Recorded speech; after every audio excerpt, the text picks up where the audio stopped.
बिस्मिल्लाहिर्रहमानिर्रहीम। इय्याक नअबुदु व इय्याक नस्तईन।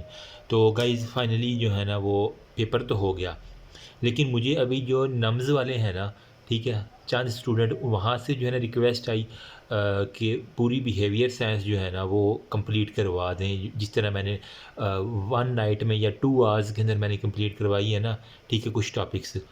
तो जितना यार मुझे आता है, नो डाउट कोई इतना हाई क्वालिटी नहीं है, लेकिन फिर भी आई कैन ट्राई हार्डर। जितना को मुझे समझ आई है उतना को कर लेंगे ना, तो मेरा ख्याल है पास हो सकते हैं। इस दफ़ा बिहेवियर साइंस का जो यूएचएस का पेपर आया ना, ठीक है, उसके अंदर चलो एससीक्यूज़ फिर भी अच्छे थे, लेकिन एमसीक्यूज़ बहुत ही जो है ना वो कहते हैं घटिया किस्म के थे। अच्छी खासे जो है ना उसने धुआं निकलवा दिया लोगों का। मैं कहता हूँ इस वजह से और लोग इसे अमूमन एंड पे पढ़ते हैं बिहेवियर साइंस को, ठीक है, लेकिन मैं कहता हूँ कि आप अगर दो एक दफ़ा ना टाइम निकाल के, ठीक है, तो एग्ज़ाम से पहले जो है ना, प्रॉप से भी पहले जो है ना, सेंड अप से भी पहले पढ़ लेंगे तो इंशाल्लाह कवर हो जाएगा। आज की रात में हमने करना क्या, प्लान ये है कि अगर किसी को ज़्यादा जल्दी है तो वीडियो की जो है ना स्पीड इंक्रीज़ करके देख लेगा। बिहेवियर साइंस को फ्रेंड से बहुत अच्छी कवर हो जाती है। अगर आप इसको फिंगर टिप्स पे कर लेंगे ना, तो मेरा ख्याल है आपके एससीक्यू जो है ना बिल्कुल हमें क्रिस्टल क्लियर हो जाएंगी। इसने बहुत अच्छा लिखा हुआ है। बाकी जिसने बड़ी बुक पढ़नी है, थीटे लोग जो है ना वो बड़ी बुक के पढ़ें बस, ठीक है। लेकिन जुगाड़ यही है कि इस बुक से जो है ना वो आपको एक सीरीज़ के अंदर चीज़ें मिल जाएंगी। मुझे ये अच्छी बुक लगी है, पता नहीं क्यों। अच्छा, उसके अंदर है हमारे पास यूनिट 1 है जिसके अंदर बिहेवियर साइंस है, फिर यूनिट 2 आ जाता है, यूनिट 3 है, यूनिट 4 में पर्सनैलिटी है, 5 में सोशियोलॉजी है, और 6 यूनिट में यानी इसने जो है ना वो पूरी बीएस कंप्लीट कर दी है। अच्छा, अब ये जो यूनिट 1 है ना, इसको आपने बहुत अच्छे से करना है। इस साल अगर आप यूएचएस का पेपर देखें ना, तो इसके अंदर 2 क्वेश्चन जो है ना वो इसी यूनिट 1 के अंदर से ही आ गए। तो जिसका यूनिट 1 अच्छा था ना, वो उसके 2 क्वेश्चन 9 और 9 18 मार्क्स तो यहीं से निकल गए ना, ठीक है। बाकी मेडिकल एथिक्स वाले के अंदर भी इंपॉर्टेंट चीज़ें जो हैं, अब मैं ओएसपी भी करवाता हूँ, ठीक है। मुझे जो है ना वो यूएचएस वाले की तरफ से ओएसपी की रिक्वेस्ट भी आ गई है अब। हम करते पता क्या क्या हैं, पहले हम ये जो है ना इसको बीएस को ना यहाँ से कवर कर लेते हैं, उसके बाद मैं ओएसपी वाली वीडियो बना दूँगा, जिसके अंदर जो मेरे साथ जो है ओएसपी के अंदर बीती थी, कुछ स्टैंड अप से पहले के वाइवाज़ ओएसपीज़ होंगी, तो वो मैं सारे के सारे जो है ना वो शेयर कर दूँगा आपके साथ, ठीक है। अगर आपको इसके ऊपर अच्छी ग्रिप है तो आपके लिए ओएसपी बिल्कुल हलवा मैं कहता हूँ हो जाएगी, फिर वाइवा तो डेफिनेटली आप। तो चलिए शुरू करते हैं बिना किसी समय को गवाए। यहाँ से बुक के ऊपर से ही हम जो है ना वो निशान लगाते जाते हैं, जो इंपॉर्टेंट बात होगी वो मैं बताता जाऊँगा, ठीक है।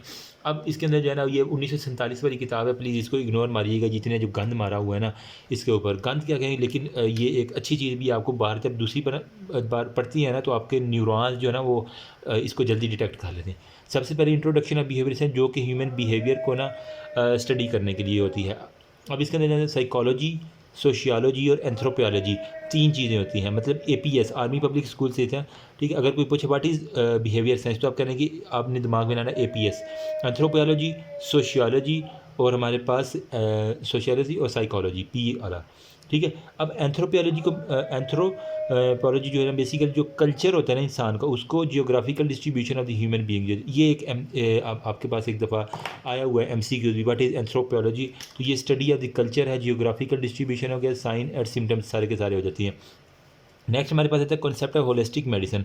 ये basically inspired from the theory of holism, ये भी एक एमसीक्यूज है होलिस्टिक मेडिसिन का। अब holistic medicine is a form of healing है, जिसके अंदर जो है ना वो होल पर्सन, जिसका माइंड हो गया, बॉडी हो गया और इमोशंस हो गया, ठीक है। ये सारे के सारे आपको इसके अंदर डिस्कस करते हैं। अब इसके अंदर हेल्थ हो गया और वेलनेस हो गया, ट्रेडिशनल, वो सारे के सारे। अब इसके अंदर हमारे पास क्या आ रहा है कि हेल्थ केयर मॉडल, हमारी सोसाइटी के अंदर कितने हेल्थ केयर मॉडल्स हैं उसको हम डिस्कस करने लगे हैं। हमारे पास वो बेसिकली कह रहा है कि 3 हेल्थ केयर मॉडल है। नंबर 1 पे मैं यहाँ पे हाईलाइट कर देता हूँ बीपीएस मॉडल, जो कि बहुत इंपॉर्टेंट है। Bio physio psycho social model जो है ना ये बहुत मॉडल ऑफ हेल्थ और डिजीज़। नंबर 2 पे हमारे पास है इंटीग्रेटेड हेल्थ केयर मॉडल, ठीक है, इंटीग्रेटेड हो गया। नंबर 3 पे हमारे पास आ जाता है, यहाँ पे होगा जो आमतौर पर पब्लिक हेल्थ केयर मॉडल होती है ना, ठीक है। तो ये वाले सारे के सारे पब्लिक हेल्थ केयर मॉडल, ये वाला सही है। अब इसके अंदर हम देख लेते हैं जो हमारे पास बीपीएस मॉडल होता है ना, ये इसका एक एमसीक्यू जो है ना, जो एमसीक्यू प्लीज़ इसी तरह देखिएगा, आप साथ साथ बुक के ऊपर लगाए रहे।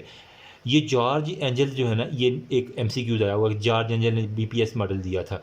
अब इसके अंदर फिर क्या है, साइकोलॉजिकल और सोशल फैक्टर जितने भी हैं ना वो हम सारे के सारे डिस्कस करते हैं। अब कि कौन सी इसके प्रिंसिपल हैं। ये एक बार आया हुआ था कि व्हाट आर मैंने एक स्टैंड अप का पेपर देख रहा था, उसके अंदर था प्रिंसिपल्स ऑफ बीपीएस मॉडल। तो आपने कहना है कि जो डिजीज़ होती है ना, वो कभी भी एक मतलब कोई बंदा बीमार होता है, वो कभी भी एक चीज़ से बीमार नहीं होता, उसके अंदर मल्टीपल फैक्टर्स होते हैं। वो यही कह रहा है कि मल्टीपल फैक्टर जो होता है ना, वो डिजीज़ की काज करवाती हैं, ताकि to make the individual ill हो गया। इलनेस और disease are not consequence of the biological, सिर्फ बायोलॉजिकल फैक्टर की वजह से बंदा बीमार नहीं होता, उसके साथ जो होता है ना, उसके जहनी दबाव हो गया और वो सारी चीज़ें, वो आगे हम डिस्कस करेंगे, वो होती है। नंबर 1 पे ये। फिर वो कह रहा है कि इंडिविजुअल जो है ना, वो compose of complex combined system हो गया, जिसके अंदर इंटर रिलेटिंग होते हैं सिस्टम, माइंड हो गया, बॉडी हो गया, स्पिरिट हो गया, सोशल रिलेशनशिप। ठीक है, आप अपने आप को ध्यान में लाएं कि आपका दिमाग, आपका जिस्म, आपकी रूह, आपका जो सोशल इन्वायरमेंट है उसके साथ रिलेटेड है। तो ये हो गया। नंबर 3 पे biological, psychological and social factors जो होते हैं ना, वो एक ट्रेड बनाते हैं। मतलब BPS जो है ना, ये एक त्रिकोण बना लेती है। यहाँ पे आपने बी लिख देना, यहाँ पे पी लिख देना, यहाँ पे एस लिख देना। तो ये कह रहा है कि एक त्रिकोण बना देते हैं ट्रायड, जो कि इंटरेक्ट करते हैं और सर्व करते हैं कि बीमारी की वजह क्या थी। ठीक है, अब इसके अंदर सेकंड मॉडल पे ये तो हमारे हो गए प्रिंसिपल, इसको इंपॉर्टेंट है। ये BPS मॉडल ऐसा चाह जाता करता है। इंटीग्रेटेड मॉडल में जो है ना, आपने याद है BBBMS, मतलब 3 बार बी है और MS जो अस्पताल का होता है ना, हर अस्पताल का एक MS होता है। Body, brain, behaviour science, M से माइंड और S से स्पिरिट। ये 5 चीज़ें है ना, 5 थिंग्स। वो कहते हैं ना 5 प्रॉब्लम 1 सोल्यूशन, एक वो किसकी भी मशहूरी आती है, लाइफ बॉय की। तो वहीं से याद रख लेना कि को रिलेशन है ये वाला इंटीग्रेटेड मॉडल BBBMS। अब इसके अंदर क्या है, 5 डोमेन होती है। ठीक है, इसकी फर्दर जो है ना 5 डोमेन में, इसमें बायोलॉजिकल होगा, कोग्निटिव होगा, मतलब इंटेलेक्चुअल होगा, बिहेवियर, कल्चरल, मेडिकल, वो सारे के सारे हमारे पास आ जाएंगे। फिर हमारे पास एक होम्योस्टेसिस का कंसेप्ट है, एक एलोस्टेसिस का कंसेप्ट है। होम्योस्टेसिस आपने वही FSC बायोलॉजी में के अंदर पढ़ा कि इंटरनल इन्वायरमेंट को जो है ना, वो आपने मेंटेन रखना है, बेशक जो है ना एक्सटर्नल इन्वायरमेंट में जो भी चेंजेस आ रही हैं उसके मुताबिक।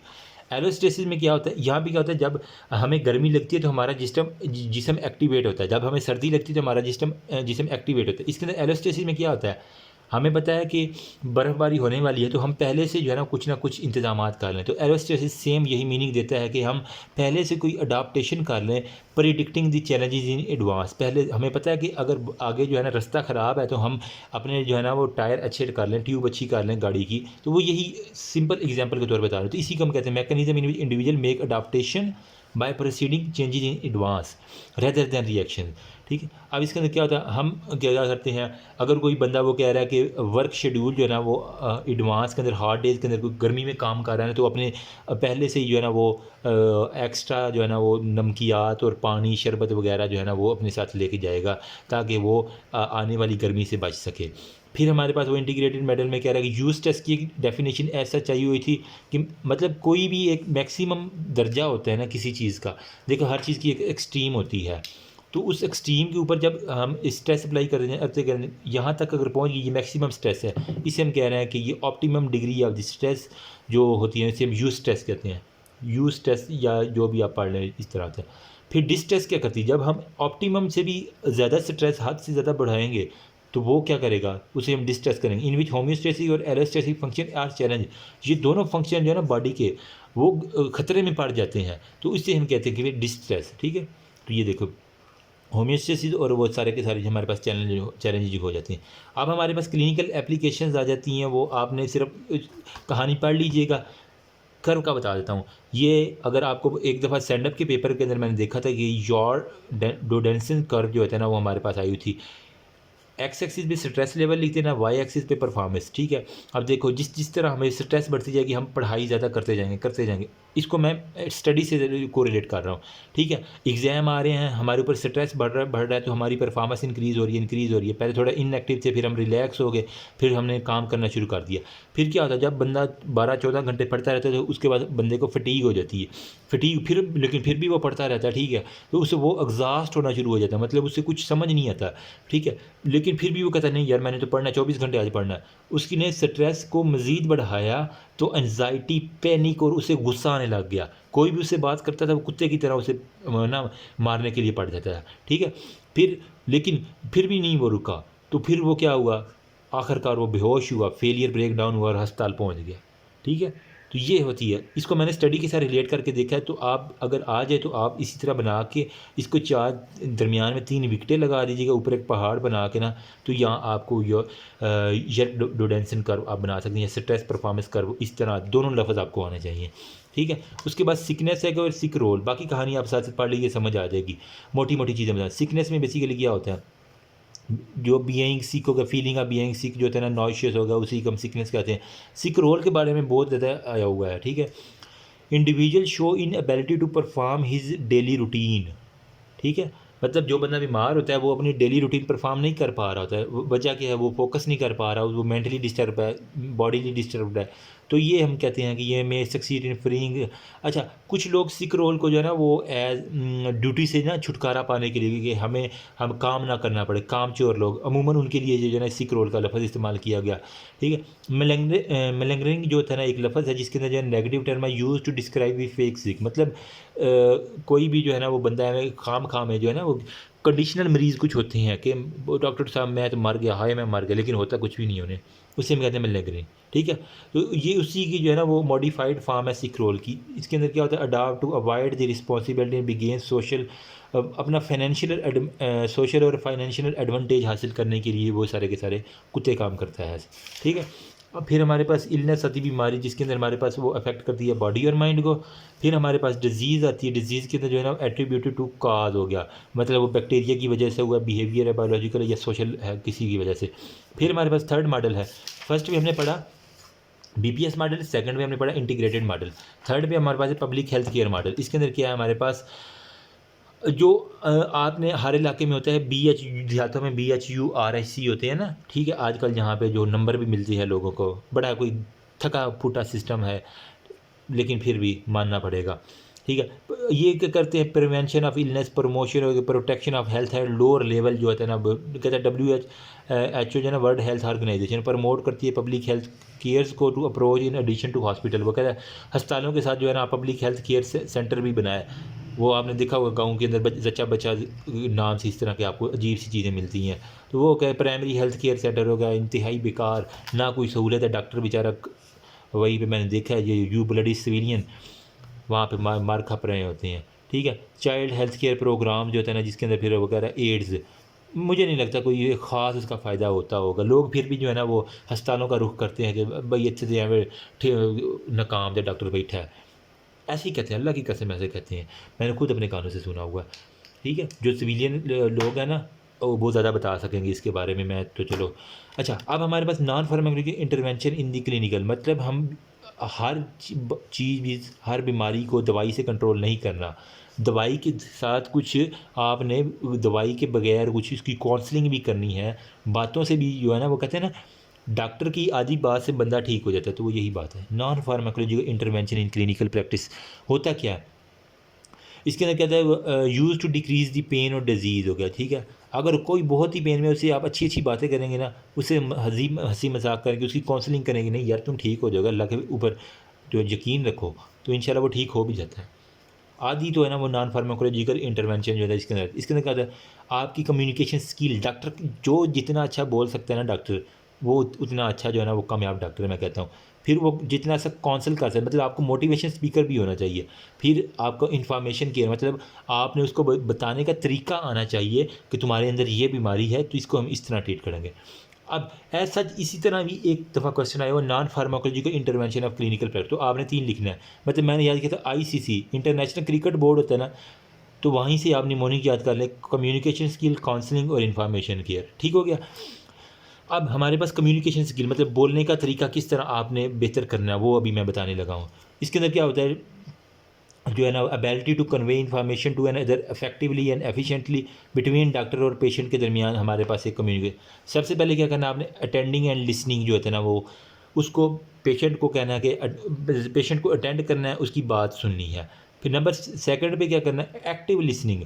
यहाँ पे होता है आप ऊपर ऊपर से बात सुनते हैं, फिर आपने पता चलता है हाँ मरीज़ कम्प्लेक्स का शिकार है, तो फिर आपने एक्टिव लिसनिंग की तरफ जाना है, जिसके अंदर जो है ना आपने linguistic verbal and paralinguistic aspect of the patient, ये एक दफ़ा एमसीक्यूज आया हुआ था। एक्टिव लिसनिंग की एज सच यही लाइन उठ के आई हुई थी डेफिनेशन की, ठीक है। तो आपने ये देख लेना, एक्टिव लिसनिंग हो गया। फिर वो कह रहा है वर्बल टेक्निक्स होती है, आपके बोलने की टेक्निक्स में आपने क्या क्या यूज़ करना है।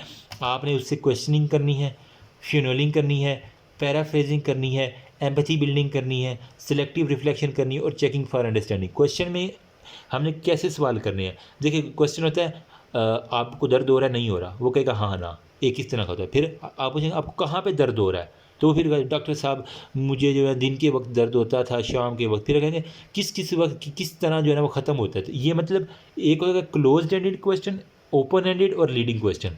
क्लोज एंडेड जो होता है ना क्वेश्चन, इसके अंदर क्या होता है, एक फिक्स रिस्पॉन्स आना है, हाँ या ना। व्हाट इज़ योर नेम, वो कहेगा मेरा नाम अली है। आर यू मैरिड, आपकी शादी हुई है, हाँ या ना में। तीसरा कोई ऑप्शन नहीं है उसके पास, ठीक है। तो ये चीज़ें येस और नो, हाँ ना या एक सिंपल जवाब, उसे हम कहते हैं close ended. Open ended question क्या होता है, ओपन एंडेड में क्या होता है, don't elicit a fix response obtained further, थोड़ी सी जो है ना वो पार्टिकुलर एस्पेक्ट के ऊपर इन्फॉर्मेशन लेती है। फिर हमारे पास तीसरा था leading question, open ended close ending. Number 3 पे हमारे पास लीडिंग क्वेश्चन। लीडिंग में मतलब वो क्वेश्चन जो आपने पूछा है वो एक लंबी कहानी को लीड कर रहा है।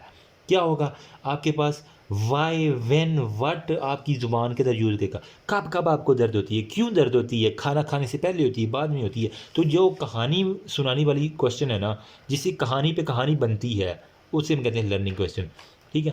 फिर हमारे पास आता है फ्यूनलिंग। अब पेशेंट को जो है ना वो आपको आके कहानियाँ लंबी लंबी सुनाएगा। एज अ डॉक्टर आपने उसको ट्रीट करना है और आपके पास पीछे ओपीडी में 200 मरीज़ पड़ा हुआ है, तो आपने क्या करना है, फ्यूनलिंग का फिनोमिना जो है ना वो इस्तेमाल करना है। From more broader area to specific area, मतलब वो अपने ना ख़ानदान के ऊपर बीमारी को ले गया। आपने ख़ानदान से उसको ले के एक उसकी ख़ास जगह पे लेके ना, हाँ तो आपने कहा यहाँ पे जो है ना वो आपको दर्द हो रही है, specific area you are feeling pain, ठीक है। तो आपने मतलब वो जो जितनी भी बड़ी लंबी हिस्ट्री दे रहा है ना, इतनी लंबी हिस्ट्री में से आपने सिर्फ एक पॉइंट को पकड़ना है जो मेन पॉइंट है, ठीक है। मतलब इतनी बड़ी हिस्ट्री से इस मेन पॉइंट के ऊपर आपने फोकस करना है, इसी कहते हैं फ्यूनलिंग। ईजी हो गया। इसकी डेफिनेशन भी ऐसे इसी तरह आई हुई है एमसीक्यूज़ के अंदर। फिर पैराफ्रेजिंग, इसकी डेफिनेशन भी पेशेंट कहता है मुझे डॉक्टर साहब ना बताते बताते उसने कहा आखिरी लफ्ज़ था, मुझे डॉक्टर साहब रात को दर्द हो जाती है। तो आपने उसका जो है ना आखिरी फ़िक्रा, ओ अच्छा, तो आपने कहा आपको रात के वक्त दर्द होती है। ये जो मैंने लास्ट फ़िक्रा रिपीट किया है, इसे हम कहते हैं कि पैराफ्रेजिंग। मतलब उसका आखिरी जो पैरा है ना उसको जो है ना आपने दोहरा दिया है। Repeating the last few words of the patient, you told you feel the lethargy, वो कहता है मुझे थकावट होती है।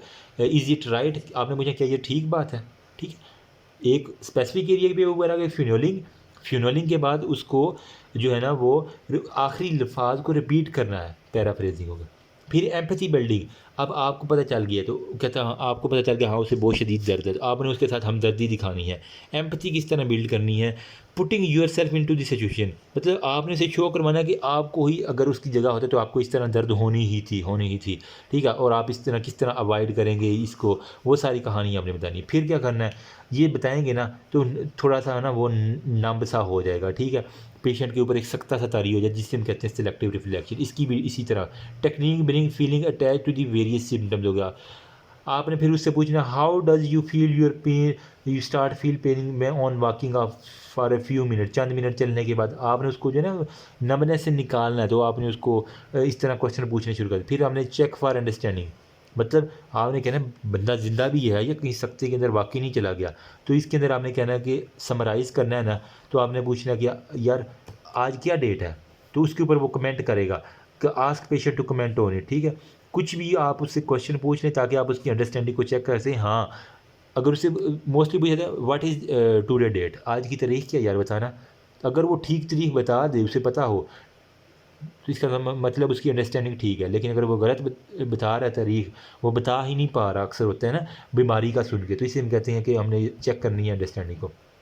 अब जो आपकी कम्युनिकेशन स्किल है, ठीक है, इसके अंदर आपने क्या क्या काम करने हैं और क्या क्या काम नहीं करने, वो क्या है, ठीक है।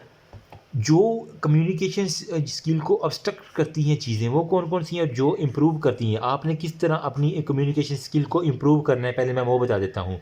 रिलैक्स वाइल लिसनिंग, आपके पीछे कोई स्ट्रेस ना हो, ठीक है, आप रिलैक्स हो एज अ डॉक्टर जब उसको सुन रहे हो।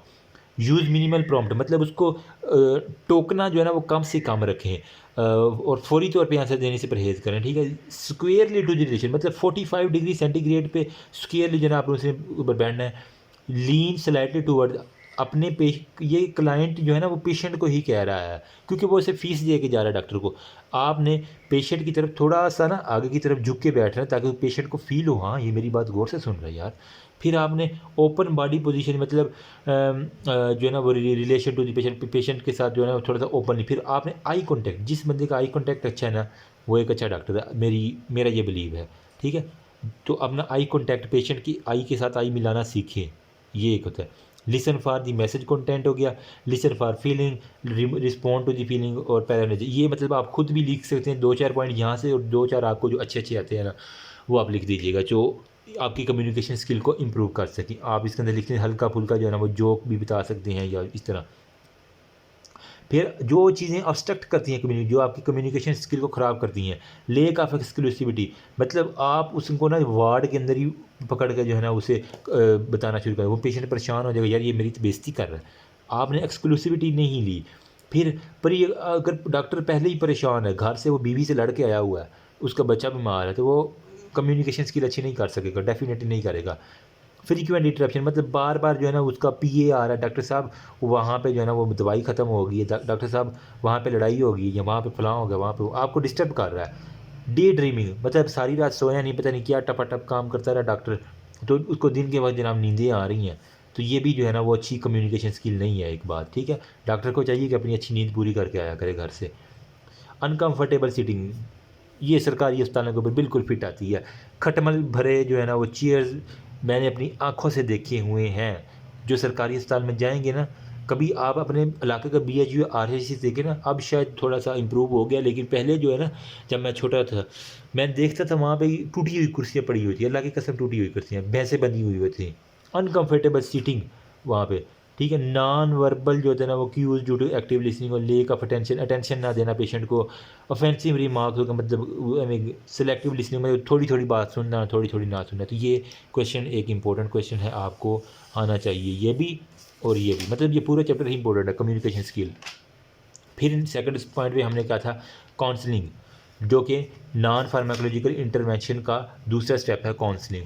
इसके अंदर क्या होना है basically, technique that aim to help to people themselves, मतलब लोगों को ये ऐसी टेक्निक है जो लोगों को खुद अपनी मदद आप करने की तरफ प्रमोट करती है। जो अच्छा काउंसल कर लेते हैं ना, किसी बंदे की काउंसलिंग अच्छी हो जाए तो वो अपनी मदद खुद भी करने के काबिल हो जाता है, वो हर जो है ना वो आग के अंदर कूदने के लिए तैयार हो जाता है। इसे हम कहते हैं काउंसलिंग। उसको इतना पंप कर देना कि वो अपनी मदद खुद करे, बजाय किसी के ऊपर डिपेंडेंट रहे, ठीक है। अब इसके अंदर जो है ना एक बेसिकली जो है डॉक्टर और पेशेंट का रिलेशनशिप जो है ना वो स्पेशल होना चाहिए। बेसिकली क्या होता है जनाब, ग्रेटर दी डेप्थ, अब जितनी डेप्थ ज़्यादा होगी उतनी जो है ना वो प्रॉब्लम होगा। अब काउंसलिंग का एम किस किस एम के ऊपर होती है, ठीक है। एस्टेब्लिश रिलेशनशिप और म्यूचुअल ट्रस्ट हो गया बिटवीन डॉक्टर एंड पेशेंट, ये एक दफ़ा इसी तरह एज सच MCQ आया हुआ काउंसलिंग का ना। फिर हमारे पास counselling give a chance to the patient to seek explanation for health related issue, ठीक है। जब हम काउंसल करते हैं ना, पेशेंट अपने सवाल पूछता है, आप उसको जवाब दें, उसको पेशेंट को एक रिलेशनशिप डॉक्टर और पेशेंट के दरमियान हो जाता है। तो अब जितनी भी डॉक्टर की इंफॉर्मेशन है उसका कुछ ना कुछ हिस्सा पेशेंट की माइंड के अंदर जा रहा है, मतलब एक्सप्लेन हेल्थ रिलेटेड इश्यूज उसको पता चलते जा रहे हैं। फिर हमारे पास अपॉर्चुनिटी देता है पेशेंट को टू फील एक्सप्रेस, अगर एक खातून है वो अपनी फीलिंग किसी फीमेल डॉक्टर के साथ शेयर करना चाहती है तो वो खुल के बताएगी, मुझे ये होता है, मुझे ये होता है। Help patient to in choosing the most suitable situation, patient एक अच्छी सिचुएशन को चूज़ कर लेता है, फिर हाँ ये चीज़ें मेरे लिए बेहतर हैं, ये मेरे लिए बेहतर नहीं है। ग्रेटर अंडरस्टैंडिंग, इससे उसे समझने में हेल्प इन मोबालाइजेशन, और उसके बाद जितने भी रिसोर्सेज होते हैं ना उसको मोबालाइज कर सकता है अच्छे से। Identify various choices and option, doctor से बताता है आपके पास ये ऑप्शन भी है, आप मेडिसिन के साथ करेंगे तो ये होगा, सर्जरी करवा लेंगे तो आपको मेडिसिन खाने की, तो वो उसके पास ऑप्शन आ जाते हैं। अब पेशेंट की मर्ज़ी है कि वो क्या करवाना चाहता है। और प्रिविजन रेसन वो sir counsellor should exhibit farming. अब आप अगर एक काउंसल करने वाले बंदे हैं तो आपके पास क्या क्या स्किल होनी चाहिए। अनकंडीशनल पॉजिटिव रिकॉर्ड, ये भी एक एमसीक्यूज था, मैंने खुद अपनी आंखों से देखा है। Unconditional positive counsellor should always have positive feeling. आपके अंदर हमेशा हमेशा पॉजिटिविटी होनी नज़र आनी चाहिए, फीलिंग होनी चाहिए। वार्म एंड जेन्युइननेस होगा, ठीक है, मतलब गर्म जोशी से मिलना और आप हमेशा जेन्युइन हो, कोई फ्रॉडिया किस्म का ना आप काम कर रहे हो ना, ठीक है। अवॉइड एम्फेसिस प्रोफेशनल रोल होगा, काउंसलर होगा वो। एम्पैथी अंडरस्टैंडिंग, उसकी फीलिंग आपको समझनी चाहिए, समझ आनी चाहिए, ठीक है। जिसके अंदर क्या होता है, एक्यूरेटली प्रिसाइज कर लेना, क्लैरिटी, जो बताएं वो क्लियर बताएं, ये नहीं कि उससे जो ढकी छुपी बात उल्टी सीधी बात करें। क्लियरिटी, ठीक है, clarity end of the treatment हो गया। हियर एंड नाउ, ये भी ये था ना।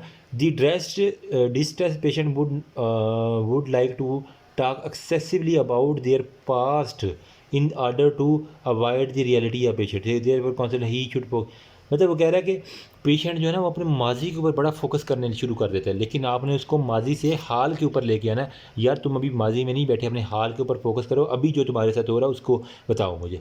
फिर अब आपने जो है ना ये जो आपने एग्जिबिट करनी है, जो काम नहीं करने आपने काउंसिल ने, उससे वाई वाले क्वेश्चन नहीं करने हैं। तुम वहाँ क्यों गए थे, अब चला गया है, बीमार हो गया बेचारा, बिजी, उसकी ट्रीटमेंट करो यार, उससे अब क्यों वाले सवाल ना पूछा करें, ठीक है। अब उसे ये नहीं कहना तुम्हें चाहिए था कि तुम ऐसे करो, ये नहीं कहना, अब हो गया जो हो गया, चाहिए था नहीं करना, करना चाहिए था, ठीक है। ये उसके ऊपर नेगेटिव में डोंट ब्लेम दे, इसलिए कहना पेशेंट को कहना डॉक्टर साहब मैं टीबी वाले, मुझे टीबी हो गया, मैं टीबी वाले पेशेंट के साथ, आपने कहना तुम्हारा अपना कसूर है, तुम क्यों रहे हो टीबी वाले, ये उसको कसूरवार नहीं ठहराना, नहीं ठहराना, नहीं ठहराना, ठीक है। Don't compare patient with experience on example of your life होगा, अपनी लाइफ के साथ उसको ना कंपेयर करना छोड़ देना, ठीक है। डोंट इनवैलिडेट द पेशेंट, उसकी फीलिंग जो है ना वो मतलब रोना शुरू करते हैं, आप कहेंगे नहीं तू ड्रामे कर रहा है कोई बात करने वाली, इस तरह नहीं कहना ये, ठीक है। ये चीज़ें प्लीज़ इसको नोट कर लें, ये भी एक दफ़ा सच क्वेश्चन आया हुआ था, आप इसको नोट कर लीजिए। अब कुछ लोगों की जो है ना काउंसलिंग के बारे में मिसकंसेप्शन है, वो कहते हैं कि don't involve giving direct advice to the patient, ठीक है। ये भी एक एमसीक्यू ऐसा चाहे हुआ है कि वो डायरेक्ट एडवाइस नहीं देते पेशेंट को, उसको काउंसिल करके उल्टी सीधी बात है, लोगों का ये जो है ना वो मिसकंसेप्शन है। डोंट सॉल्व पीपल प्रॉब्लम, वो कहते हैं काउंसलिंग कोई प्रॉब्लम सॉल्व नहीं करती, हालांकि ये बात गलत है। बहुत काउंसलिंग जो है ना वो अच्छी अच्छी पेशेंट ठीक कर देती हैं। डोंट चैलेंज की पेशेंट फीलिंग हो गया, ठीक है, वो कह रहा है पेशेंट की फीलिंग वगैरह है तो इससे हार्ट वगैरह ने। Don't impose counsellor on views on, ठीक है, और don't make people less emotional हो गया, डज नॉट मेक, लोगों को ये जो ज़्यादा इमोशनल लोग हैं उसको लेस इमोशन नहीं करती, लेकिन नहीं, काउंसलिंग अगर अच्छी काउंसलिंग करेंगे तो वो जो इमोशनल लोग हैं ना वो थोड़े से काम डाउन हो सकते हैं। Don't work to feel counsellor need to make the people feel, नहीं, काउंसलिंग के बाद वो कहता है कि हमें देखो आपकी जब काउंसलिंग को जब अच्छा फील करती हो ना, ठीक है, तो ये कह रहा है डोंट वर्क, ये बात गलत है, ये मिसकंसेप्शन है, वर्क करती है ये चीज़, अच्छा फील करवाते हैं हम पेशेंट को काउंसलिंग करने के बाद। Last but not least information care, ठीक है। अब इंफॉर्मेशन केयर के अंदर हमारे पास क्या चीज़ आएगी, 3 things to be answered in IC section. Information care section के अंदर हमें 3 चीज़ें डिस्कस करनी है, ठीक है। कौन कौन सी चीज़ें, 3D, डॉक्टर, ड्रग और डिजीज़, 3D आपने डिस्कस करने हैं। अब आज एज अ डॉक्टर जो है ना आपके पास जब पेशेंट आया है तो आपसे क्या क्या सवाल पूछेगा, आपको मेंटली तौर पे तैयार होना चाहिए कि मेरे से क्या पूछ सकता है, डॉक्टर साहब व्हाट्स रॉन्ग विद मी, मेरे साथ क्या हुआ है, मुझे क्यों ये डिजीज़ डेवलप हुई है, फिर मेरी प्रॉब्लम्स क्या और ट्रीटमेंट क्या मैं सेफ़ होगी, how would it take to recover time, इसका परहेज़ क्या है, फिर रिस्क ऑफ द इलनेस क्या है, ठीक है, और इलनेस और ट्रीटमेंट और इन्फ्लुएंस क्या है, ये ओएसपी क्वेश्चन भी है, ठीक है। इन्फॉर्मेशन के लिए एक टीबी का पेशेंट आएगा आपके पास, ठीक है, मतलब ओएसपी के अंदर टीबी का पेशेंट है, ठीक है, आपको पता चल गया कि हाँ इसको टीबी है, तो पेशेंट पूछेगा डॉक्टर साहब मुझे क्या हुआ, आपने कहना है डॉक्टर जनाब आपको टीबी हुआ, मिस्टर अली आपको टीबी हो चुकी है, ठीक है। Why I have develop this, मुझे टीबी हुई क्यों है, आप किसी ऐसे बंदे के साथ रखते हैं जिसकी ऑलरेडी टीबी थी, उसकी खांसी करने की वजह से ड्रॉपलेट इन्फेक्शन होता है, आपने आसान भाषा में बता दी। फिर वो पूछेगा इसकी ट्रीटमेंट क्या, आपने कहना 6 महीने या 9 महीने का कोर्स होता है, 4 गोलियां खानी होती हैं, आइसोनियाज़िड, रिफेम्पिन, एथम्ब्यूटल, पैराजीनामाइड, गोलियों के नाम नहीं बताने बैठ जाना, बस बताना है 4 सादा सी गोलियाँ होती हैं, वो खानी पड़नी है सुबह दोपहर शाम, बस वो सुबह शाम अमूमन होती हैं। हाउ लॉन्ग इट विल, वो पेशेंट मुझे डॉक्टर साहब मुझे कितना दिन लगेंगे, आपने कहना दिन नहीं जनाब ये आपको 6 माह कम से कम, ज़्यादा से ज़्यादा 9, अगर फिर भी ठीक ना हुई, रिकरेंट होगी तो 2 साल भी लग सकते हैं। इस एनालिसिस वो पूछेगा कि मेरी जो है ना वो ये जो है ना परहेज़ क्या है, ठीक है? आपने कहना है कि आपने वो साफ़-सुथरे इलाके में रहना है, ठीक है? अच्छी डाइट, प्रोटीन रिच डाइट खानी है, टीबी वाले पेशेंट की बात कर रहा हूँ मैं। वो कहेगा कि क्या कि किसी दूसरे बंदे को भी हो सकती है? आपने कहना येस, अपनी बीवी बच्चों को जो है ना वो 9 महीने के लिए सेपरेट कर दो, अपने बर्तन अलहदा कर लो, अपने खाने-पीने वाली चीज़ें अलहदा कर लो। वो फिर कहेगा how will the illness and treatment of influence my functioning, कि मेरे जो है ना वो काम के ऊपर जो है ना वो किस तरह आपकी मेरी सेक्स लाइफ के ऊपर, एपेटाइट के ऊपर किस तरह वो फ़र्क है। आप बताएँगे कि आपको थोड़ा-सा जो है ना वो उनके साथ जो है ना सोशली जो कॉन्टैक्ट ख़त्म करना पड़ेगा ताकि आप अच्छी लाइफ़ गुज़ार सकें, ठीक है? अब 7 एसेंशियल ऑफ इन्फॉर्मेशन केयर, आपने जब ये बातें कर आंसर देना है तो आपको किन-किन बातों का ज़हन में रखना है। एक तो पेशेंट की लैंग्वेज जो है ना उसके अंदर बात करनी है। अगर वो उर्दू में बात कर रहा है, उर्दू में बात करें, इंग्लिश में है तो इंग्लिश में बात करें। अगर फिर भी मसला हो रहा है ना, तो फिर आप उसको जो है ना वो किसी हेल्प ले लें। अगर पठान आ जाता है ना, अमूमन सारे लोग तो पठान नहीं होते, तो फ़कीर और रागले कहना शुरू कर देते, आपको नहीं समझ आई, तो आप किसी और साथी या अपने पीए पठान या हॉस्पिटल में किसी पठान को बुला लें कि ये क्या बोल रहा है, उसको फिर उसमें जवाब दें easily. Start with the patient knowledge, जितना मरीज़ को नॉलेज है उसके मुताबिक और उसकी अंडरस्टैंडिंग और एक्सपेक्टेशन तक ही नॉलेज दें, ओवरलोड नहीं करना। और जो उसके मिथ है ना और मिसकंसेप्शन है पेशेंट के, अमूमन कहते हैं वो डॉक्टर साहब मुझे जो टीबी हो गई है वजह क्या थी, हमारे जो है ना वो घर के आगे जो है ना वो एक बिल्ली रहती थी, वो बिल्ली ने जो है ना वो सारा काम करा। ये मिसकंसेप्शन है। कोई कहता है मुझे मेरे ऊपर किसी ने तवीज़ करवा दी है, सारी मिसकंसेप्शन है। Provide information in personalised manner, building उसको कभी भी ना फ़ाल्स होप नहीं देने, गलत जो है ना उम्मीदें नहीं लगानी है, ठीक है? इन्फॉर्मेशन ओवरलोडेड शुड बी, हद से ज़्यादा excess of everything is bad, हद से ज़्यादा इन्फॉर्मेशन नहीं देनी, बस मोटी-मोटी जो है ना वो बातें जो उसके काम आने वाली वही देनी है। फिर आप सिंपल जो है ना वो अगर टीबी हो चुका, आप इसको ना छोटा-सा उसके चार्ट के ऊपर लंग्स बना दें, ठीक है? यूँ करके यूँ इस तरह ही होता है ना, ठीक है? यूँ करके यूँ। बताएँ कि फेफड़े के इस हिस्से में ना ये फेफड़े के 3 हिस्से होते हैं, ठीक है? तो आपके इस फलाँ हिस्से के जो है वो टीबी देखी गई है एक्स-रे के अंदर, तो उसको स्केच बना के दिखें ताकि उसको अच्छी अंडरस्टैंडिंग हो। फिर क्या करें, एंड पे आपने समराइज़ करना है डिज़ीज़, डॉक्टर और ड्रग, कौन-सी दवाई खानी है, कौन-सी कब, किस वक़्त, वो सारी की सारी समराइज़ करनी। हैंडलिंग डिफ़िकल्ट, कुछ पेशेंट होती हैं वो feel difficult to deal with, doctor को जो है ना वो उसको जो है ना वो डिफ़िकल्टी हो जाती है। तो आपने किस तरह उसको हैंडल करना है। Have long meaningless repetitively, basically वो करते क्या है, खाम-खा की जो है ना वो डिस्कशन उसके मरीज़ के खुद या उसके रिश्तेदार जो है ना लंबी-लंबी डिस्कशन करना शुरू कर देते हैं। वेस्ट करते हैं प्रीशियस टाइम को, बिकम टू डिपेंडेंट, वो कहते हैं बस डॉक्टर ने ही करना है सारा काम, मरीज़ का अपना काम नहीं है, परहेज़ नहीं करना मरीज़ ने। आस्क फॉर, वो कहता है ओ यार साडे मरीज़ नूं तो किसी ने ना पूछया ही नहीं। यार इतनी बड़ी वार्ड है, एक डॉक्टर बेचारा किस-किस को देखेगा? वो हर एक को इक्वली टाइम देगा, आपको भी टाइम मिलेगा। Make an for professional demand, मतलब अब डॉक्टर को कहें कि डॉक्टर साहब इसका जो है ना वो बीपी चेक कर दो, ठीक है? हालाँकि ये स्टाफ नर्स का काम है। चलो डॉक्टर चेक करे, फिर वो कहेगी डॉक्टर साहब ये ज़रा कैंटीन से जूस तो ला दें हमें। डॉक्टर साहब ये ज़रा व्हीलचेयर तो वहाँ तक पहुँचवा दें हमारे साथ। ये है काम, ये सारे वहाँ वार्ड सर्वेंट के काम है, डॉक्टर के काम नहीं है। ये हमें खामखा डिमांड करेंगे जो कि डॉक्टर को ट्राई टू मैनिपुलेट या ऑपरेट करेगा, ठीक है? डॉक्टर को जो है ना वो हैंडल करने की कोशिश करें, ठीक है?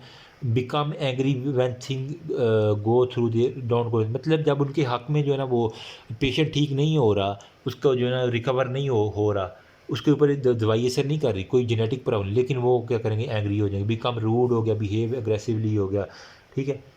फिर रिफ्यूज़ करेंगे डायग्नोस्टिक टेस्ट, मतलब आप उन्हें टेस्ट लिख के देंगे ना कि जाओ फलां टेस्ट लेके आओ, तो वो करवाएँगे नहीं, बैठे रहेंगे बस हमें अल्लाह बस सेहत देवेगा। यार अल्लाह ने सेहत दे रही है, अल्लाह ने ये भी तो कहा हुआ है कि ये टेस्ट करवा के लाओ ताकि डॉक्टर को अच्छे से पता भी तो चले ना। मेडिकली अनएक्सप्लेन्ड सिम्पटम, मतलब हमें खाम-खाई ओबीस हो गया, म्यूट हो गया, कंप्लेन करेगा जो कभी आपने ज़िंदगी में नहीं सुनी होगी।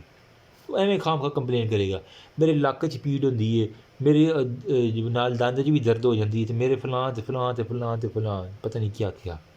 मैनेजमेंट क्या करनी है, ठीक है? अब आपके साथ लड़ने आ गए हैं कुछ लोग, ठीक है? एंग्री हो गए हैं, आपने किस तरह करनी है? आपने ये नहीं है कि कुत्ते को कुत्ता काट दे तो आप भी कुत्ते को काटना शुरू कर दें, इस तरह नहीं करना, ठीक है? आपने बड़े प्यार के साथ, ठीक है? डिमांडिंग अमूमन क्या होता है, उन्हें जो है ना वो बेडिंग वगैरह सही नहीं मिल रही है, तो डिमांडिंग क्लिनिकल सिचुएशन को डील करना है ना, have an understand BPS model और आपने effectiveness research model, train yourself in the effective कम्युनि आपको एक तो अच्छी कम्युनिकेशन स्किल लाना, मैंने कहा ना जो अच्छा कम्युनिकेशन स्किल वाला और काउंसल करने वाला डॉक्टर है वो अच्छा डॉक्टर है, क्योंकि वो हर सिचुएशन को हैंडल करना जानता है।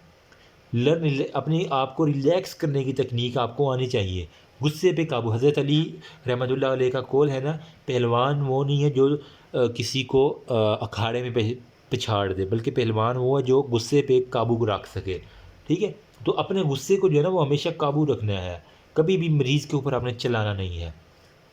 अप्रोच करना डिफ़िकल्ट पेशेंट को विद टॉलरेंस, पेशेंट और प्रिंसिपल ऑफ एक्टिव लिसनिंग के साथ। फिर पर्सनल इंसल्ट नहीं करनी, चैलेंज नहीं करना अपनी, मतलब अगर आपको कोई इवन गाली भी दे गया ना, आपने उसको काउंसल करते हुए ये नहीं कहा तुमने मुझे गाली क्यों दी है, माँ बहन की गाली क्यों दी, नहीं, आपने एज अ डॉक्टर एक अच्छी बिहेवियर शो करना है। फिर allow patient and family member to express anger and verify statement such as your anger, उन्हें बताएं ठीक है आपका गुस्सा जो है ना वो मायनी खेज है, लेकिन आप ये भी तो देखिए ना यहाँ पे कितने पेशेंट हैं, मुझे अंदाज़ा है आपके लिए कितना मुश्किल वक्त है, ठीक है? लेकिन हम इंशाल्लाह इसको कवर करेंगे ना, हम कर रहे हैं, हमारे ऊपर यकीन रखें। ऑफ़र अ चेयर, ठीक है? उसको आप एक चेयर ऑफ़र कर दें किसी भी पेशेंट में, तो खड़े खड़े के प्लीज़ आप बैठे ना, ठीक है? आप इवन कि कोल्ड ड्रिंक भी थोड़ी सी मंगवा लें ना, तो वो भी एक अच्छा एक गेस्चर दे देती है, मतलब कि ना अपने पिए हुए यार इसको पानी थोड़ा सा पिला दें और मुझे भी पानी ला दें, तो एक ये अच्छा है कि भाई डॉक्टर हमारे लिए हमदर्दी रखता है। Offer difficult patient particular objective and duration of consultation advance, ठीक है? Particularly not making referral to colleague, अगर फिर भी नहीं होता अपने किसी सीनियर के पास उसको ले जाए। फनीनेस होगा वाइल कलेक्टिंग फर्दर डाटा, मतलब थोड़ा बहुत जो है ना मजाक मजूक जोक मोक मार लें, तो वो इंशाल्लाह जो है ना वो मज़ाहिया डॉक्टर ज़्यादा कामयाब होते हैं, मैंने देखा है। फिर हमारे पास आ जाता है जनाब क्राइसिस इंटरवेंशन और डायस्टर, बहुत इंपॉर्टेंट है, मैंने 2022 के अंदर बताया है लोगों को ये क्वेश्चन आना है और ये आ गया क्वेश्चन, अल्लाह की कसम 9 नंबर लोगों के सीधे सीधे लगे हैं, ठीक है? अब इसके अंदर जो है ना हमारे पास डेंजर और अपॉर्चुनिटी जो है ना वो क्राइसिस जो है एक्सपर्स करते हैं, जिस तरह अर्थक्वेक हो गया, फ्लड हो गया, रेप हो गया। 2020 के अंदर आया, 22 के अंदर आया कि ओमिक्रॉन आ गया, ठीक है? तो आप किस तरह उसको ना डायस्टर है ये किस्म किस तरह इसको मैनेज करेंगे, तो आपने ये सारा छाप के आना था, ठीक है? सबसे पहले वो कह रहे हैं कि 3 फेजेस ऑफ क्राइसिस होते हैं, कौन कौन से? सबसे पहले जो है ना एमरजेंसी लगती है, उसके बाद हम रिहेबिलिटेशन करते हैं और उसके बाद जो नुकसान होता है उसको रिकवरी करवानी होती है। तो ये 3 आपको ER स्क्वायर से मैंने याद किया हुआ था, ई से एमरजेंसी, रिहेबिलिटेशन और रिकवरी, ठीक है? ये 3 चीज़ें होंगी। अब जो है ना आपने important point regarding disaster management, ये इसी तरह आया हुआ था, एज सच उठा के उसने दिया हुआ था, आगे बस उसने ओमिक्रॉन का नाम लिख दिया था। आपने जब भी डायस्टर किसी इलाके में ज़लज़ला आ गया, कोई कोरोना का पेशेंट कोरोना बहुत ज़्यादा फैल गई, कोई वबा बहुत ज़्यादा फैल गई, करना क्या है? वुमेन, चिल्ड्रन और जो ख़वातीन, ख़वातीन से भी ज़्यादा बच्चे और बूढ़े लोग, बच्चे और बूढ़े उसके बाद फिर ख़वातीन, ये 3 जो है ना लोग, इनको प्रायोरिटी लिस्ट के ऊपर सेव करना है। बाकी यंग पीपल तो फिर जवानी होती है ना, वो तो फिर निकल ही आते हैं कोई ना कोई बेर कर, लेकिन ये बेचारे ज़्यादा मेरेबल हैं। बच्चे अपनी मदद आप नहीं कर सकते, बूढ़े बेचारे अपनी मदद आप नहीं कर सकते, अमूमन जो हमला ख़वातीन है वो अपनी मदद आप ऐसा नहीं कर पा रही होती, तो उन्हें ज़्यादा ट्रॉमा होने के साथ। फिर अब अगर उसको सर्जरी की ज़रूरत है तो ठीक है, मेडिकल ट्रीटमेंट के साथ साथ उसको साइकोलॉजिकल और सोशल चेंजेस के बारे में भी ना वो सफ़र रुकी की होती हैं, तो उसके बारे में उसको थोड़ा सा ना कंट्रोल करना है। साइकोलॉजिकल सपोर्ट जो है ना वो आपने देना बहुत ज़रूरी होती है, सही है? फिर मैं provide economic and social support, उसको आप इकोनॉमिकल और सोशल सपोर्ट लाजमी दें, ठीक है? Support is rather than robust and 7 stages of crisis intervention, ठीक है?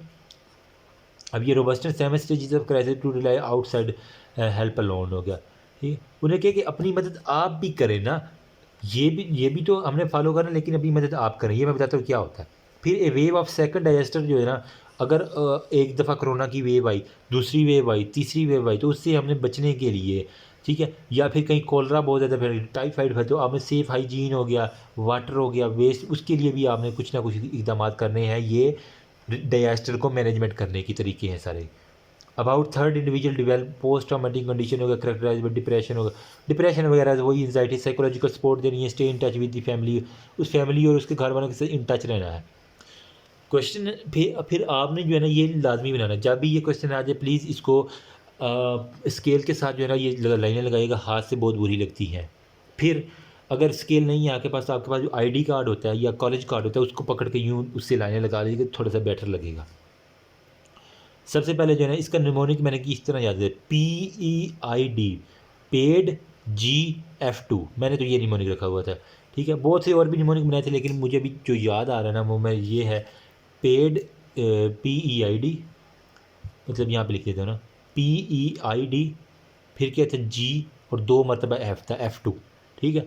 P से हमारे पास है plan and conduct the crisis assessment, E से हमारे पास establish report and collaborate relationship, I से हमारे पास आइडेंटिफाई दी डायमेंशन, डी से हमारे पास डील विद द फीलिंग हो गया, जी से generate and explore the alternative resources, F से फार्मूलेट एक्शन और लास्ट वाला एफ फॉलो अप प्लान। ये भूल जाता है प्लीज़, निमोनिक बना अपना कोई अच्छे से निमोनिक बना लीजिएगा या ये निमोनिक चला लीजिएगा, PEIDGFF, ठीक है। तो सबसे पहले हमने क्या करना है, ये है रॉबर्ट्स 7 स्टेजेस क्राइसिस, ये 7 स्टेजेस हैं रॉबर्ट के, ठीक है। अब क्या है, सबसे पहले प्लान करना है आपने, जो भी क्राइसिस हुआ है ना एक अच्छी प्लानिंग करनी है। प्लान के बाद आपने जो है ना रिपोर्ट और रिलेशनशिप जो है ना वो सारे के सारे इस्टेब्लिश करने हैं, आइडेंटिफाई करने हैं डायमेंशन को। आपने कहना यहाँ पे ज़्यादा क्राइसिस है, यहाँ पे लोग ज़्यादा मर रहे हैं, डील करना है उनकी फीलिंग, वहाँ पे लोगों के साथ जाकर डीलिंग करनी है, उनकी फीलिंग देखनी है। फिर आपने क्या करना है, जनरेट, आपने एक तो रिसोर्स आ गया, अल्टरनेट रिसोर्स, अगर ये काम नहीं किया तो अल्टरनेटिव हमारे पास क्या होगा वो आपने जनरेट करना है। फिर फार्मूलेट एक्शन और फॉलो अप प्लान आपने फॉलो कर लेना, बस इतनी सी बात है, तो आपको जो है ना वो ये डिजास्टर मैनेजमेंट हो जाएगी। अब हमारे पास जो कम्युनिकेशन स्ट्रेटजीज़ है ना वो कौन कौन सी हैं, यूज़ क्विक एक्सप्लेनेशन, जो है ना साइलेंस कैन क्विक एक्सप्लेनेशन, मतलब ज़्यादा नहीं बोलना, खामोशी जो है ना वो इबादत भी है। Silence give a person time to reflect and become more aware of the feeling, उसे बता के थोड़ी सी साइलेंस करनी चाहिए। Non verbal communication like eye contact हो गया, हेड नॉडलिंग हो गया, ठीक है, वगैरह जो है ना ट्यून विद दी देम हो गया, पैराफ्रेजिंग हो गया, रिपीटेशन फास्टली वर्ड जो होता है ना वो उसको एम्पैथी हो गया और इंटरेस्ट ज़्यादा बिल्ड कर देता है। फिर हमारे पास आर्टिकुलेट एक्शन आइडेंटिफाई हो गया, expressing often help the person, तो फीलिंग हो गया, मतलब एक्सप्रेशन करना देने से ना उसको पता चल जाता है हाँ ये मेरी फीलिंग जो है ना वो हमारे पास ले जाए।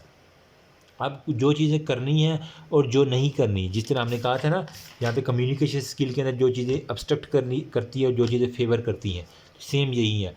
जो चीज़ें हमें फेवर करती हैं वो हमने देखनी, यहाँ पे जो हमने नहीं कहना डायस्टर के दौरान हमने नहीं करना वो यहाँ पे हम बताएंगे।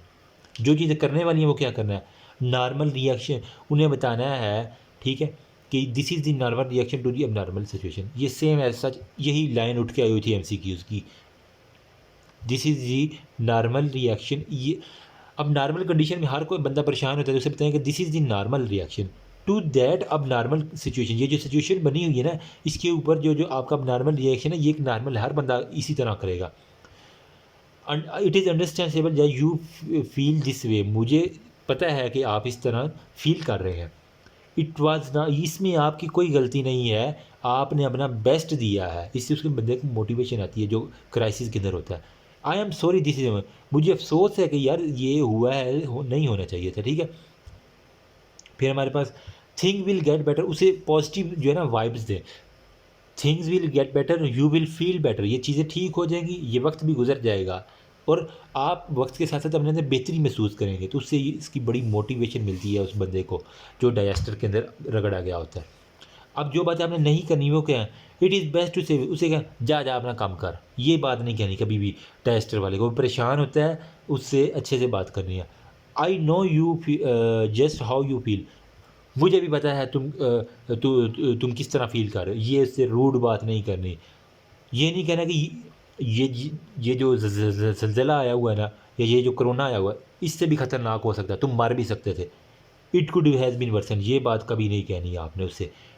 You need to carry on with your life, या अपनी ज़िंदगी खुद जी जाके, ये नहीं कहना। You can always get another car, ठीक है। अगर बेचारे का घर तबाह हो गया ना तो उसे कहना है, ये नहीं कहना कि तेरा तो बड़ा को तेरे को बड़े पैसे ने बैंक बैलेंस है, तू नवी गड्डी खरीद लेगा, नवी घर, ये बात नहीं कहनी प्लीज़, ठीक है। तो ये चीज़ें नहीं कहनी, और ये चीज़ें आपने कहनी है जो आपने ये मैंने हाईलाइट कर दी हैं। होप्स हो ज़्यादा नहीं, कुछ ना कुछ आइडिया हो ही गया होगा। कन्फ्लिक्ट रेजोल्यूशन, अब झगड़ा हो गया जनाब, उसको रिज़ॉल्व तो करना है ना। अब कन्फ्लिक्ट होता क्या है, स्टेट वेयर टू इक्वली जो है ना वो अपोजिट फोर्सेस जो है ना एक दूसरे के ऊपर लगती हैं, इसे हम कहते हैं कि कन्फ्लिक्ट है। कन्फ्लिक्ट यूजली डाइवर्ट करता है आवर अटेंशन को फ्रॉम में। जब भी लड़ाई होती है तो बंदे का सारा दिमाग जो है ना वो रगड़ा जाता है, ठीक है। कॉमन काज ऑफ कॉन्फ्लिक्ट क्या होते हैं, need and wants are not being meet, जब पेशेंट को उसकी ज़रूरत के मुताबिक चीज़ें नहीं मिलती, जिस तरह खाना या बेडिंग या, ठीक है। आपको अगर पेशेंट जो है ना डिससेटिस्फाई हो वहाँ के अस्पताल की बेडिंग से, बेड के ऊपर शीटें अच्छी ना बिछी हों या गंदी शीटें हों, अमूमन होता है ना, तो उससे जो है ना वो लड़ाई हो सकती है। वैल्यूज़ आर बीइंग टेस्टेड हो गया, मतलब एक फ़ीमेल अगर अपनी वजाइना का टेस्ट करवाने आई है तो वो किसी मेल डॉक्टर या मेल स्टूडेंट को नहीं दिखाएगी, ठीक है। इसके अंदर क्या होता है, उसकी वैल्यूज़ टेस्टेड होती हैं, तो वो यही बात कर रहा है। Assumption of being made, doctor who is not attending the patient regularly assume that his patient know about his busy life, ठीक है। अगर खाम खा डॉक्टर अपनी अजम्पशन बना ले तो ये भी एक जो है ना लड़ाई की जो है ना वो होता है। डॉक्टर कहे तुम मेरी परेशानी नहीं जानते, तो भाई पेशेंट को क्या कह रहे हैं, पेशेंट खुद परेशान है। एक्सपेक्टेशन आर टू हाई, जब पेशेंट जो है ना वो हद से ज़्यादा एक्सपेक्टेशन, मतलब कीमोथेरापी में मुकम्मल इलाज नहीं है कैंसर का, लेकिन कीमोथेरापी वाले समझे कि मुझे रेडिएशन, अगर ये दवाइयाँ खाने के बाद मेरा बिल्कुल ठीक हो जाएगा, तो ये एक लड़ाई की, जब वो ना ठीक हो तो वो लड़ाई की वजह बन जाती है। नॉलेज आर मिनिमल, ठीक है, जब उसका जो है ना वो इंफॉर्मेशन अबाउट मेडिकल प्रोसीजर के बारे में जो है ना, मतलब अब कुछ लोग जो होते हैं ना वो कहते हैं कि डॉक्टर ने बंदा मार दिया। डॉक्टर क्यों मारेगा बंदा यार आपका, हालांकि उन्हें पता ही नहीं है, मतलब ये जहर वाला टीका जो अमूक कोरोना के अंदर कहा गया था ना, डॉक्टर जहर वाला टीका ला देते हैं, तो यार जहर वाला टीका नहीं, इसके अंदर क्या होता है, उनकी नॉलेज ही नहीं है उस बंदे की जो ये थ्योरियाँ बना रहा है, तो ये एक लड़ाई की वजह बनेगी। पर्सनैलिटी, रेस, जेंडर जो है ना डिफरेंट ये मोस्टली होते हैं, ठीक है। अब हमारे पास आ जाती हैं मेथड ऑफ कन्फ्लिक्ट, आपने इसको रिजॉल्व कैसे करना है। सबसे बेहतरीन बेस्ट मेथड जो है ना प्रिवेंटिंग दम, ये एज सच MCQs की लाइन है, best method is preventing them the conflict resolution, ठीक है। उससे जितना इग्नोर किया जा सके, लड़ाई नहीं हमने कभी भी नहीं लड़नी। स्टेप सबसे पहले कन्फ्लिक्ट हेड ऑन, दोनों जो है ना वो कन्फ्लिक्ट वालों को जो है ना वो आपने उससे मिलना है, ठीक है। मतलब आपके पास आप हेड हैं ऐसे, यहाँ पे डॉक्टर भी आ गए, यहाँ पे पेशेंट भी आ गए, तो दोनों किसे मिलना है, आपने एक विन विन सिचुएशन दोनों पार्टीज़ के लिए बना के रखनी है। प्लान फॉर रिजॉल्विंग, एक अच्छा सा प्लान बना देना है। फिर हॉनेस्ट, आपने ईमानदारी के साथ जब फैसला करना है, कभी कभार होता है डॉक्टर की भी गलती होती है, तवज्जो नहीं दे रहा होता जानबूझ के। एग्री और डिसएग्री, मतलब एक हेल्दी डिसएग्रीमेंट, मतलब अगर किसी की गलती है तो आप उसको डिसएग्री, मतलब उसको माने, अगर किसी की गलती नहीं है तो आप उसको डिसएग्री करें, ठीक है। होनेस्ट रहें। अवॉइड प्लीजिंग सर्विंग, किसी एक बंदे को जो है ना खुश करने के चक्कर में कभी ना रहना, सेटिस्फेक्शन ना देना, जो सच है उसी का साथ देना। Allow people to create solution होगा, लोगों को कहें कि आप खुद फैसला करो यार, असूली तौर पे ये बनता है, ठीक है। पीपल सपोर्ट लाजमी लीजिएगा ताकि आपको फिर आप ज़्यादा डोमिनेंट होंगे। फिर डिस्कस डिफरेंट वैल्यूज़ ओपनली होगा, जो कहना है खुले आम करना है, ठीक है। ये नहीं कि किसी के कान में बता के कहना तुम ये था, तुम ये था, तुम ये, कानों वाली बातें नहीं करनी, खाना फूसी नहीं करनी। पब्लिक स्पीकिंग, अब पब्लिक स्पीकिंग भी है ना, जो डॉक्टर अच्छा जो है ना वो सोशल मीडिया के ऊपर बोल लेता है वो ज़्यादा कामयाब डॉक्टर मैंने देखा है, और ये हकीकत भी, इससे कॉन्फिडेंस आपका बिल्ड होता है। पब्लिक स्पीकिंग में सेल्फ कॉन्फिडेंस जो है ना वो बहुत ज़्यादा आता है। अब ये बात की कहानी, doctor skill has much important, doctor की ये अब जो पब्लिक स्पीकिंग में आपके पास अमूमन आते हैं ये पॉलिटिक्स वाले लोग, जिस तरह ये है ना बिलावल भुट्टो जरदारी, कोई उसका फ़ैन सुन रहा है तो यार सॉरी फॉर दैट, उसको जो है ना अमूमन शुरू में बोलना नहीं आ रहा था, उर्दू भी नहीं ना बोलनी, अभी भी थोड़ी सी रगड़ रुगड़ के बोल लेता है, लेकिन उसके अंदर कुछ कॉन्फिडेंस नहीं था, ठीक है। तो वो डॉक्टर के पास किया, उससे कहा किस तरह मैं अपना कॉन्फिडेंस बहाल करूं, तो डॉक्टर ने उससे क्या बताया, आपने एक तो लाउड इनफ बोलना है, अपनी यूँ धड़ाधड़ टपा टप बोलते नहीं जाना, थोड़ा सा वक्फा लेना है, फिर बोलना है, और जब बोलना है तो धाड़ के बोलना है शेर की तरह, कि लोगों को समझ आए। Concise but not too short, बात कोई लंबी कहानियाँ नहीं डालनी, ठीक है। कंसाइज बात करनी, लेकिन इतनी भी ना हो कि हाँ ना में बस जवाब दे के मूड ही ऑफ कर ले, दरमियानी बात करनी है। अप्रोप्रिएट वोकेबलरी, अपनी वोकेबलरी अच्छी करना। बी रिलैक्सड कॉन्फिडेंस, ठीक है, कॉन्फिडेंस से रिलैक्स हो के आर्म एंड हेड रिलैक्स, अपने हाथों और जो है ना वो बाजुओं को थोड़ा काम रखना, ये नहीं कि यूं यूं यूं कांपना शुरू कर दिया वहाँ पे देख रहे। Be organiser where to react to the feedback हो गया, जो भी फीडबैक आए उसके बारे में अवेयर होना चाहिए। Be professional, see on topic, present relevant interesting material, encourage participation, use appropriate media. अगर आप सोशल मीडिया इन्फ्लुएंसर हैं तो अपनी वीडियोज़ के ऊपर बना के दें, ठीक है। प्रोवाइड एंड आउटलाइन जी समरी होगी, जो बातें आपने नहीं करनी पब्लिक स्पीकिंग के अंदर। टू फास्ट, बहुत तेज़ नहीं बोलना, बहुत लेट स्टार्ट नहीं करना, और ये नहीं कि 5 बजे का टाइम है आप जो है ना 5:30 बजे जनाब पहुँच गए हैं स्पीच करने, और 5:30 पहुँच गए, जब 8 बजे जो है ना वो ख़त्म करनी थी आप 10 बजे आ रहे हैं, लोग बोर हो जाते हैं। एंड भी नहीं लेट करना, ना स्टार्ट लेट करना ना एंड लेट करना, टाइम पे आए। आर्ग्यू विद ऑडियंस हो गया, ऑडियंस के व्यूज़ लें, फेवर 1%, ठीक है। मतलब आर्ग्यू नहीं करना किसी ऑडियंस, ये नहीं करना तू की करता है मैं सीधा गल सुन रहा हूँ, ये भी एक नेगेटिव चीज़ है। फेवर नहीं कर देनी किसी एक बंदे की, विन विन सिचुएशन रखनी है, न्यूट्रल लेना है। और किसी भी रीड दी इंटायर टक, आप लिख के गए हैं ना पर्ची, जिस तरह नवाज शरीफ पढ़ने शुरू कर दी थी उस तरह नहीं करना आपने पूरी, मतलब वो we are thankful to you mister Obama, वो वीडियो बड़ी वायरल हुई पड़ी है यार, बड़ी ये शेमफुल थिंग है। आप as a prime minister lead कर रहे हैं अपने पूरे मुल्क को, ठीक है। फिर ड्रेसिंग बड़ी मैटर करती है। देखो इमरान खान जो है ना वो शलवार कमीज़ पहन के जाता है ना, तो उसकी वो ड्रेसिंग जो है वो मैटर करती है कि हाँ इसका कल्चर ही को प्रमोट कर रहा है। चलो वो कहाँ पे कहीं पे अगर 3 पीस पहन के जाता है नवाज शरीफ, चलो उसकी ड्रेसिंग तो होगी। अब कोई वहाँ पे जनाब चप्पल पहन के चला जाए, ठीक है, मतलब ये सॉफ्टी जूता वाशरूम चप्पल पहन के चला जाए तो अच्छा लगेगा नहीं ना, ठीक है। ड्रेसिंग हो गया अपनी उस तरीके से, point out figure at audience, किसी एक बंदे को बोलिए ना तुम क्या कर रहे हो, ठीक है, ये पब्लिक के लिए। पैनिक नहीं होना, मेरा ख्याल है, इस तरह भी नहीं कहनी बात, ठीक है। स्पीक इन मोनोटोन, एक ही टोन में बात नहीं करनी, मेरा ख्याल है जैसा कि ये वो, इस तरह जिस तरह सबक नहीं पढ़ते उस तरह भी नहीं आपने करनी, ठीक है। जहाँ पे जोर देना है वहाँ पे जो है ना गरज दमक के साथ जो है ना इनफ लाउड करना है आपने, कोई लंबा पास लंबा वक्फा नहीं लेना। अवॉइड अननेसेसरी रेपिटेशन, एक बात को बार बार मत दोहराइएगा, तो ये चीज़ें आपने पब्लिक स्पीकिंग में नहीं करनी, और ये चीज़ें आपने पब्लिक स्पीकिंग में करनी है, ठीक है। होप सो आपको समझ आ गया। अब लास्ट टॉपिक हमारा अल्हम्दुलिल्लाह ब्रेकिंग बैड न्यूज़ के बारे में है। तो अब कोई पेशेंट को सपोज करे टीबी हो गया ना, तो आपने उसको क्या कहना है, तुम्हें टीबी हो गया, नहीं, ऐसे कभी भी ब्रेक नहीं करनी। आप एज अ डॉक्टर एक अच्छे डॉक्टर है ना, तो आपने एक वेल मैनर के अंदर बैड न्यूज़ को ब्रेक करना है, ठीक है। Bad news is broken according to principle of effective communication counselling हो गया और इन्फॉर्मेशन केयर के मुताबिक, ठीक है। कम्युनिकेशन काउंसलिंग और इन्फॉर्मेशन केयर, मतलब ये तीनों चीज़ें आपने ला के फिर जो है ना वो कम्युनिकेशन स्किल, काउंसलिंग और इन्फॉर्मेशन, इन तीनों चीज़ों को मद्देनज़र रख के बैड न्यूज़ को ब्रेक करना है, ठीक है। इसके अंदर बैड न्यूज़ के मॉडल क्या हैं, एक है BPS model, bio physio social model.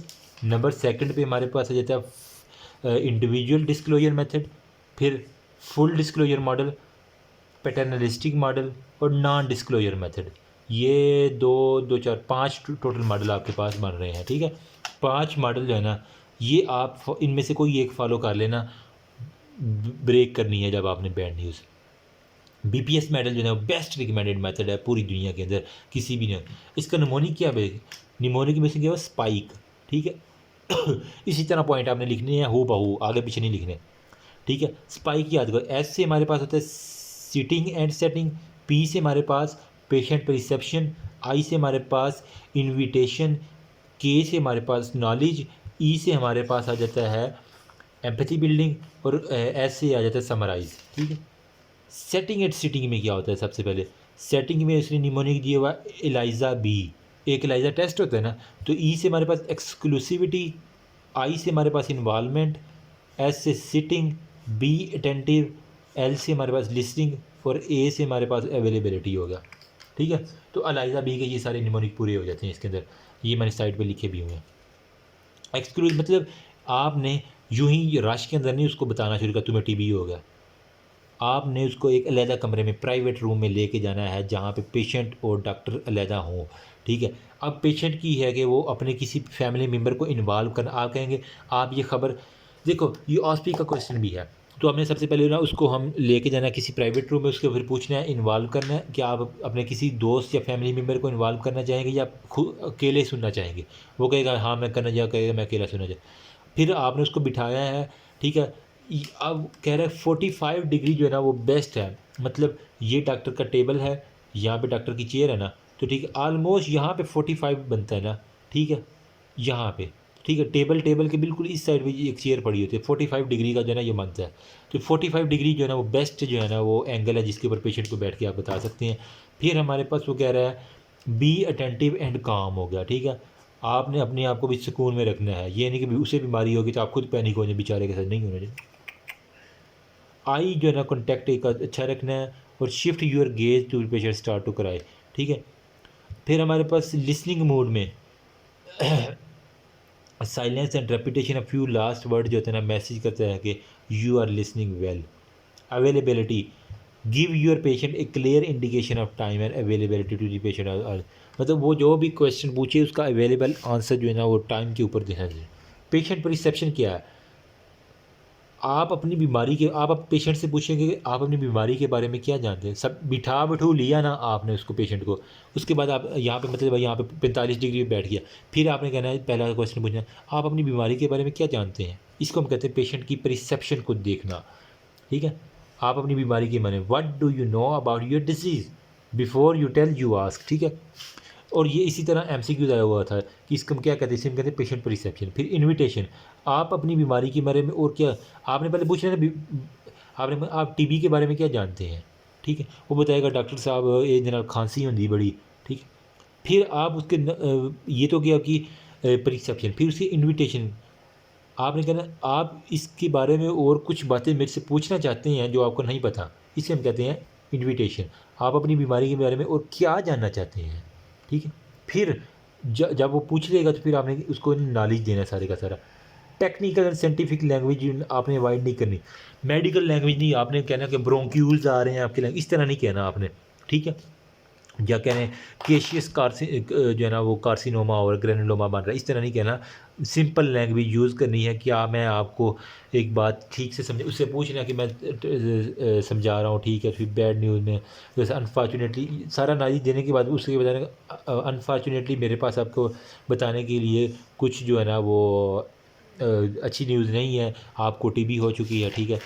फिर हमारे पास एम्पैथी बिल्डिंग, उसको जो है ना वो थोड़ा सा हौसला देना है, उसकी फीलिंग जो है ना उससे बताना कि मैं अपने आप को जो है ना उसकी फीलिंग के जो है ना वो ढाल देना थोड़ा सा। फिर क्या करना है, उसको जितनी भी इंफॉर्मेशन दी उसको समराइज़ करना है। Give him an opportunity to comment in, उसे कहना है अब इसके ऊपर आपका ख्याल में क्या होना चाहिए, ठीक है। मतलब पेशेंट को साथ साथ लेके चलना है, सिर्फ खुद नहीं बोलते रहना। फिर प्लान ऑफ एक्शन, उसके बताना कि हाँ अब टीबी हुई है ना, हो तो गई, आप नेक्स्ट क्या करना है। नेक्स्ट आपने इसको जो है ना वो नेक्स्ट स्टेप यही है कि दवाई खानी है 9 महीने के लिए, 6 माह के लिए, जो भी प्रोसीजर है वो बता के प्लान ऑफ एक्शन दे देना। तो ये होता है किसी भी न्यूज़ को ब्रेक करने का, ठीक है। अब इसके अंदर क्या है, आपने पेशेंट से पूछ लिया कि आप खुद सुनना चाहते हैं या किसी को इन्वॉल्व। अब इंडिविजुअल डिस्क्लोजर मेथड में क्या होता है, fully disclose and disclose according to the desire of patient, ठीक है। इंडिविजुअल मतलब एक ही बंदा जो है ना वो पेशेंट खुद अपनी डिज़ायर के मुताबिक इंफॉर्मेशन लेगा। फुल डिस्क्लोजर मेथड में क्या होता है, disclose and rate of disclosure according clarify the information patient want then become ask the doctor, मतलब जितनी वो जो है ना वो इंफॉर्मेशन पेशेंट चाहता है वो दे देंगे, फिर वो जो जो सवाल पूछता जाएगा आप उसका जवाब देते जाएगा। फुल डिस्क्लोजर में क्या होता है, आपने उसको पूरी इन्फॉर्मेशन दे देनी है, आपकी बीमारी में ये हुआ ये हुआ ये हुआ। इसके अंदर सिर्फ जो पेशेंट बात से पूछ रहा है वो बतानी, इसके अंदर फुल इन्फॉर्मेशन फुल डिस्क्लोजर में। फिर पैटर्नलिस्टिक मॉडल में क्या होता है हमारे पास, इसके बाद ये डॉक्टर का राइट होता है, अगर किसी को बहुत ही ख़तरनाक बीमारी हो चुकी है ना तो आप उसको एक ना शुगर कोट कहते हैं, जैसे मीठी गोली को मीठा करके दे देना, इसे हम कहते हैं शुगर कोटिंग, ठीक है। तो शुगर कोटिंग वाला मेथड अप्लाई करना है जिसे हम कहते हैं पैटर्नलिस्टिक मेथड, ये एमसीक्यूज था। नॉन डिस्क्लोजर में क्या होता है कि आप अगर किसी लीथल डिजीज़ के बारे में no need to tell the patient हो गया, आप उसके पेशेंट को बता नहीं सकते ताकि उसकी बेटरमेंट ना हो, उसकी ट्रीटमेंट चल रही है आप उसको ना बताएं ताकि वो ज़्यादा परेशान ना हो जाए। डिसएडवांटेज क्या होते हैं इसके नॉन डिस्क्लोजर मेथड के? पेशेंट जो है ना वो कहीं और से गलत इन्फॉर्मेशन ले लेता है, किसी हकीम के पास चला जाता है, अडेयरेंस टू द ट्रीटमेंट, मतलब वो ट्रीटमेंट करवाना ही नहीं चाहता, कहता है मैं डॉक्टर मार दे, मैंने तो कोई बीमारी को नहीं। नॉन डिस्क्लोजर मेथड की बात करें, जो ट्रस्ट ऑफ डॉक्टर्स ही मतलब वो डॉक्टर के ऊपर एतबार ही उसका ख़त्म हो जाता है। पेशेंट में lose his sense of control, अपना वो कंट्रोल जो लूज़ कर देता है। एडवांटेज इज़ दैट इट, अच्छा इसका एडवांटेज क्या, नॉन डिस्क्लोजर का मतलब उसको बताना ना बता के क्या करना, ईजियर है, लेस टाइम होता है to consuming and perform what do you, आप अपने प्रोसीजर को ना जल्दी जल्दी परफॉर्म कर सकती हैं। That's all about unit 1। मुझे 1 घंटा हो गया बोलते हुए अल्हम्दुलिल्लाह, लेकिन मे बी ज़्यादा नहीं तो किसी एक बंदे की यार कभी ना कभी लाइफ के अंदर ये काम आ ही जाएगा। आई नो इसके अंदर बहुत सी भी कमियां हैं, जिस तरह एक प्रोफेशनल लगे। अब इसके अंदर जो MCQ, इसको एक दफ़ा देख लेना सारा आपका हो जाएगा, फिर उसके बाद ये MCQ को ना अच्छे से देख लेना। इसमें अंदर कुछ एक निशान जो है ना वो गलत हो सकते हैं, लेकिन अमूमन जो है ना वो ठीक ही होते हैं। तो आप इसको देख लेना, इंशाल्लाह इस पेपर के अंदर इसके अंदर कहीं ना कहीं से MCQ आ जाता है, आपको आइडिया आ जाएगा। Thank you so much, remember me also in your pieces. फिर अभी मैं कोशिश करता हूँ मेडिकल एथिक्स को भी मैं बता सकूँ, तो इंशाल्लाह I will try my best. Thank you so much, remember me also in your pieces. फिर अल्लाह हाफिज़।